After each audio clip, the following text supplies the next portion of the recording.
Hi, everyone. Are you curious about how to use food and herbs as medicine? Today on Ask Andrea, I'm answering the questions that came into my website, www.andreabeaman.com. On the sidebar, there's an Ask Andrea box where you can put in your questions and I'll answer them to the best of my knowledge using ancient principles and natural healing techniques. So let's get started. So first question came in from Taryn. Taryn says, hi, Andrea, curious if you strictly eat seasonally. I know I need to start doing this again. However, I love fruit in the Midwest, and we don't seem to have fruit here. I'm always tired, increased weight, and eczema. Thank you for all you do. I love learning from you. Okay, so I eat probably 80% seasonally because I know that when I eat seasonally and when you eat seasonally, you're feeding your microbiome, right? So you have eczema, you're always tired, increased weight. So you want to make sure that you have a healthy microbiome, right? Those are all your microorganisms that are in your body. So when you eat seasonally and locally, then you're giving your microbiome food to eat, right? So like we eat things, we think we're the ones eating, but actually our bacteria is eating too. So you want to be able to feed your bacteria a nice variety of food, because the more diverse variety of food that you can give your bacteria, the more diverse your microbiome, the stronger your immunity, right? The less skin problems that you'll have. You'll have more energy. Everything is eating everything, right? For survival on the planet. So you eat something, make sure that it's, if you can, 80% within your local environment. Now, you said that you love fruit. I love fruit too. I live in the Northeastern United States. And fruit doesn't grow in the wintertime, with the exception of like apples will be on the trees until about December. Now, we also live in these unnatural environments, right? A house that's heated. So I certainly do eat fruit in the wintertime. Mostly, I try to eat the stuff that could grow within my environment, because that's going to feed, again, my microbiome. It's going to increase my energy, my immunity, everything. So that's something to consider. I don't eat strictly 100% seasonal and local, right? Sometimes I have a banana. I'm not going to die. Okay. So Taryn, I hope that answered your question. Lisa's question came in. She says, why after 10 years do I still feel so bad after eating well and supplements and exercise? So this isn't enough information for me to go on, but sometimes when people are eating too well, then that's actually not healthy, right? So we get on these health kicks that you're neglecting fats, you're neglecting specific proteins, you're neglecting sometimes entire food categories, right? So your definition of health, if you're eating well and exercising, there's actually no need for supplementation. And after 10 years, if you're feeling bad, then your regimen is not correct for you. So I would suggest you get with a health coach, a holistic health coach like myself. You go to andreabeaman.com and read about the information that I share on my website and with the world. But hire someone to look at what you're doing, because something's out of balance, Lisa.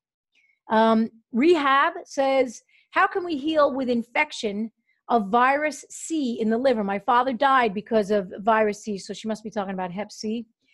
She said, then the drugs of the virus lead to liver cancer. Yeah. And now one of my friends has virus C. So what do you recommend? The modern drug for the virus causes liver cancer? What is the safe way for healing? Well, I'm not a doctor, so I don't recommend drugs. I am a natural, I'm a natural, I guess you would call me a I'm a health coach, right? So I can't even say that I'm a natural doctor, right? I'm not a naturopath or anything like that. I'm a health coach and herbalist, and I love teaching ancient wisdom to modern people. So there's an herb that you can try for Hep C, which has had great success, and it's milk thistle. So get with an herbalist in your area and high dose with milk thistle, and also, take some antivirals. Right, that would be a good idea, right? Because, Hep C is a virus. You have a virus in your system. Your immune system is going to be on edge. So you want to boost up immunity, lots of vitamin C rich foods, reduce the stress, get your microbiome in order, right? Because that's going to support your immune system as well. And then take the milk thistle, because milk thistle is going to support the rebuilding of the liver cells, which are being destroyed by the Hep C. So that's something to consider. Next question came in from Rose. Rose says, I would like to know how to deal with anxiety and nervousness. Please help me, Andrea. I hope to hear from you. Okay, Rose, anxiety and nervousness. So I just covered this on my show, The Healthy View. So when we're in a state of anxiety and panic and nervousness, we're in the future, right? You're thinking about things that haven't happened yet. Maybe it's not ever going to happen, right? Fretting, going into that space. And when we're in the past, usually there's depression that happens, right? So in the past, we're like, oh, I should have done this, could have done that. Why didn't I do? Oh, God, if I could have done it all over again, right? Depression lives back there. And in the future is where anxiety lives, because that actually hasn't happened yet. But we're thinking about it, projecting into the future. So I would highly recommend meditation. It gets you present, right? So it takes you out of the future and out of the past and brings you right here to right now. Follow your breath into your body. You're alive. Do the best that you can. Also, I would change your foods that you're eating. If you're having caffeine, coffee, any type of caffeinated beverages, I take it out because that's going to overstimulate you, right? It's a stimulant, a nervous system stimulant. I would also take out sugar, reduce sugar, and get grounded, right? Get as grounded as you can, because the nervousness and the anxiousness is you're not here. Right? So there are things that can ground you. Exercise grounds you. Foods can ground you. Root vegetables, meats are all very grounding. So that's something to look at as well. Jaton says, I caught you live for a minute and I just got your book. Fantastic. Thanks, Jaton. You told a girl post-menopause to take mother's root. No, actually motherwart. I've been doing for 3 years, 50, still in meno, maybe get off the meds, all natural, no coffee now. Night sweats are still insane. 4 years. I need sleep. Sending love. Thank you for what you do. Okay. So you need some sleep. Your hormones are still whacked out, right? So if you're night sweating, then you have to look to the liver, right? The health of the liver. So motherwort is great for that. But also you may want to clear the liver of excess sugar. So gotukola is good for that. Exercise is good for that, right? Get out during the day, exercise, use up the excess sugar that's in your body. And then for sleeping at night, I like wild lettuce. I like passion flower. Hops. I'm a big fan of hops, especially if it's in a beer. I like fermented hops. But California poppy, these are all good ways to calm down and get some sleep. And that's from Jaton. Okay, so let's see what else we got here. Ruth says, what can a person do to lose weight who is 100 pounds or more overweight? What body systems should be addressed? This person has PCOS, right? So there's polycystic ovarian syndrome. She's never hungry and doesn't eat that much. And yet she's 100 pounds overweight. So we have to look at her diet and her lifestyle because something is not working, right? So the human body is designed to be healthy and energetic and at an ideal weight. And if you're 100 pounds or more overweight, something's out of balance. So she may actually want to start eating because she's not eating, and probably what she's eating may not be the best for her. She may want to start eating to boost her metabolism, because when we don't eat, we slow the metabolism because the body thinks that it's, not going to get another meal. So, and she said she's frustrated. Yeah. So Ruth, I would really look at our overall diet and lifestyle as well as her stress levels. Because if you're stressed, then, there are two things that stress do. Stress will either make you lose weight really quickly or it'll make you gain weight. Right. So there are two types of people in the world. So if she's highly stressed, then she may not, the parasympathetic nervous system turns off, sympathetic nervous system turns on, digestion shuts down. So if she's highly stressed and she eats, she may not be, she may just be storing stuff. Okay. Another question came in from Paula. Paula says, why are all my tests normal, but I'm lacking energy and I'm tired but wired?